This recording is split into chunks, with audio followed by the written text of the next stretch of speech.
இன்று நாம் 4வது கேள்விக்கு போகிறோம். அது என்ன கேள்வி என்றால், திருப்பலியில் பெந்தகோஸ்து பாட்டு பாடுகிறாங்க. பெந்தகோஸ்து பாட்டு என்றால் பெந்தகோஸ்து சபையில் பாடுற பாட்டு அப்படின்னு பார்க்கக்கூடாது.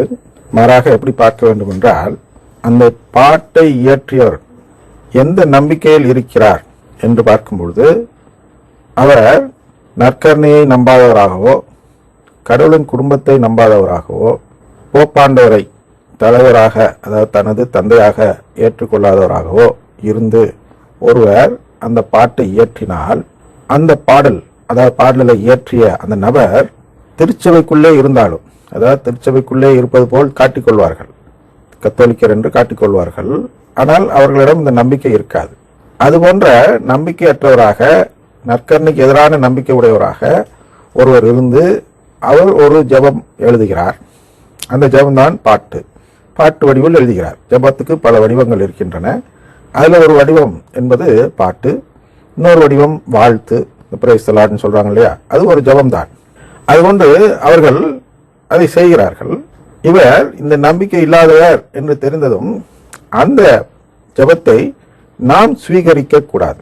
ஸ்வீகரித்தல் என்றால் என்ன அப்படின்னா, அதையே நானும் ஆமோதிக்கிறேன், இதை போன்றுதான் நானும் ஜெபிக்கிறேன் என்று ஒருவர் சொல்லும் பொழுது நாம் என்ன சொல்கிறோம் என்றால், ஆமென் என்று சொல்கிறோம்.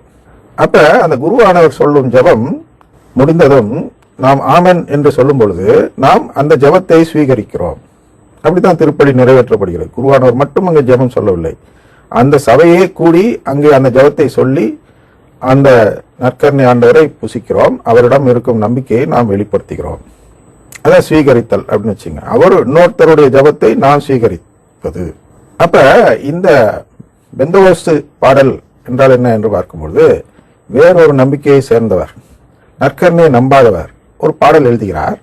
அதே பாடலை ஸ்வீகரித்தாலே பாவம், அதாவது பாவம்னா நம்மளுக்கு மீட்பு இல்லை.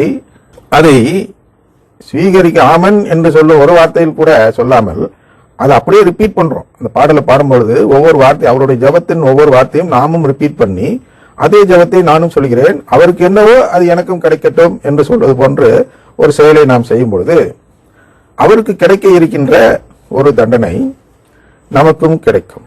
என்னடா அது தண்டனைங்கிற, ஒரு பாட்டு பாடினா தண்டனையா அப்படின்னு கேட்பீங்க இல்லையா? தண்டனை என்று நாம் அதை பார்க்க முடியாது. ஆனால் தண்டனை என்றுதான் நாம் பார்க்கிறோம். அது என்ன என்றால், நிலைவாழ்வு கிடைக்காத நிலை நமக்கு தண்டனை. ஏன் அப்படின்னா, அதான் நமக்கு உரிய நிலை. மண்ணாக இருந்தாய் மண்ணுக்கு திரும்பாய் அப்படின்னு சொல்றாங்க இல்லையா? அப்படி மண்ணாக இருந்த நம்மை ஒரு மனிதனாக்குகிறார் கடவுள். ஏன் மனிதனாக்குகிறார் அப்படின்னா, எப்பா மண்ணாக இருக்கிறாய், அதை உங்களுக்கு நாடக வடிவில் சொல்கிறேன் அந்த இறை தத்துவத்தை. நீ மண்ணாக இருக்கிறாய், இப்போது நான் உன்னை ஒரு மனிதனாக்கப் போகிறேன். ஆனால் அதற்கு முன்பு உன்னிடம் உன் விருப்பத்தை கேட்டு உன்னை படைக்கலாம் என்று இருக்கிறேன். எனவே நீ உன் விருப்பத்தை தெரியப்படுத்து. என்ன என்றால், உன்னை நான் ஒருவேளை மனிதனாக படைத்து விட்டால் நீ எனக்கு துரோகம் செய்யாமல், அப்படின்னா நான் படைத்தும் நோக்கம் என்ன என்றால், உன்னை என் பிள்ளையாக என் கடவுளின் குடும்பத்தில் சேர்ப்பதுதான் என் நோக்கம். அதற்கு நீ இசைவு தெரிவிக்க வேண்டும், சம்மதம் தெரிவிக்க வேண்டும். எப்ப மனிதனாக இருந்து வாழ்வின் சுக துக்கங்களை அனுபவித்து அதன் பின் இந்த வாழ்வு எனக்கு பிடித்திருக்கிறது ஆண்டவே, அதனால் தொடர்ந்து வாழ என்னை உங்கள் பிள்ளையாக தத்தெடுத்துக் கொள்ளுங்கள் என்று நீ சொல்லும் பொழுது இசைவு தெரிவிக்கிறாய். இந்த இசைவு தெரிவிக்க நீ என்ன செய்ய வேண்டும் என்றால், எந்த மதம், அதாவது நான் பல மதங்கள் படைத்திருப்பேன் இந்த உலகத்தில், அந்த மதத்தில் எந்த மதம் என்னுடைய குடும்ப நம்பிக்கை போதித்து மக்களெல்லாம் என் குடும்பத்தில் சேர்க்கும் மதமாக செயல்படுகிறதோ அந்த மதத்தில் நீ சேர்ந்து, அதாவது என் குடும்பத்தில் சேர உனக்கு இருக்கும் விருப்பத்தை காட்டும் விதத்தில் அந்த மதத்தில் சேர்ந்து என் குடும்பத்தில் சேர வேண்டிய செயல்களை செய்வாயா என்று அந்த மண்ணிடம் கேட்பார் கடவுள். அந்த மண்ணிடம் கேட்டதும் எந்த மண்ணெல்லாம் நான் செய்வேன் என்று சொல்லுகிறதோ அதைதான் அதன் பின் ஆன்மாவாக படைத்து அந்த ஆன்மா அந்த கரு உற செய்து கருவாக வளரச் செய்து அதுதான் மனிதனாக பிறக்கிறது. இப்ப அங்க நான் உங்கள் குடும்பத்தில் சேர்வேன் என்று சொல்லக்கூடிய ஆன்மாக்களை மட்டுமே கடவுள் படைக்கிறார். இப்படி நான் சேர மாட்டேன்னு சொன்ன ஆன்மாக்களை படைப்பதற்கு கடவுள் ஒரு முட்டாள் அல்ல. தன்னுடைய எதிரியை தானே படைக்க மாட்டார். யாரெல்லாம் கடவுள் குடும்பத்தை விரும்பவில்லையோ அவரெல்லாம் கடவுளுக்கு எதிரி போன்றவர்கள். அவர்களை கடவுள் படைக்க மாட்டார். இந்த உலகத்தில் ஒருவர் பிறந்திருக்கிறார் என்றால் அவர் நிச்சயமாக கடவுளிடத்தில் அன்பு இருக்கிறது என்று வாக்குறுதி கொடுத்ததால் தான் கடவுள் பிறக்க செய்கிறார். அதான் அவர் பாடுவார் அல்லவா, எல்லா மனிதனும் நல்லவங்க தான் மண்ணில் பிறக்கலே, ஆனால் அவர் நல்லவராவதும் தீயவராவதும் அன்னை வளர்ப்பதிலே என்று நமது எம்ஜிஆர் அவர்கள் பாடுவார் அல்லவா. அது போன்று நாம் பிறக்கும்போது கடவுளிடத்தில் அன்போடுதான் பிறக்கிறோம். ஆனால் அது நல்லவனாகவும் கெட்டவனாகவும் எங்க இருக்கிறது என்றால் அன்னை இல்ல. பைபிள் என்ன சொல்கிறது, மார்க் 7:7-9 வாசிக்கும் பொழுது மனித மரபு நம்மை அப்படி வளர்த்து விடுகிறது. மனித மரபை நிலைநாட்ட கடவுளின் கட்டளையை வெகு திறமையாக புறக்கணிக்கிறீர்கள் என்று சொல்லப்படக்கூடிய அந்த கடவுளின் கட்டளை தான் இப்போது நான் பேசிக் கொண்டிருக்கிறோம். அதுதான் கட்டளை, நீ என் குடும்பத்தில் சேர வேண்டும். இந்த கட்டளை பெற்றுதான் பிறக்கிறோம். அதனால் இதை ஏற்காதவர் தான் பெந்தகோஸ் அப்படின்னு சொல்றோம். பெந்தகோஸ்னா அந்த பெந்தகோஸ் சபை இல்லை. பெந்தகோஸ்னா திருச்சபை, கத்தோலிக்க திருச்சபை போதிக்கும் போதனையை ஏற்றுக்கொள்ளாத யாராக இருந்தாலும் அவர்கள் அந்த நம்பிக்கையை சேர்ந்தவர்கள். ஆனால் கத்தோலிக்க திருச்சபைக்குள்ளே ஒரு இயக்கமும் இருக்கிறது, அருங்கொடை இயக்கம் என்று. அந்த இயக்கம் கூட பெந்தகோஸ் தான். ஏனென்றால் அவர்கள் இதை நம்புவதில்லை. ஏன் எப்படி சொல்றேன் அப்படின்னா, அவங்கள்ட்ட போய் கேட்டா பெந்தகோஸ்காரங்களுக்கெல்லாம் மீட்பு உண்டா, அவங்க ஜெயத்தெல்லாம் சொல்லலாம், ஏன் அவங்களும் திருவுளியத்தை தானே கடைபிடிக்கிறார்கள் என்று நம்மிடம் வாழாடுவார்கள் அல்லவா. அப்ப திருவுளியத்தை அவர்கள் கடைபிடிக்கிறார்கள் என்று ஒருவர் சொல்லிவிட்டால் அவர் கடவுளின் குடும்பத்தை நம்பாதவராக மாறிவிடுகிறார்.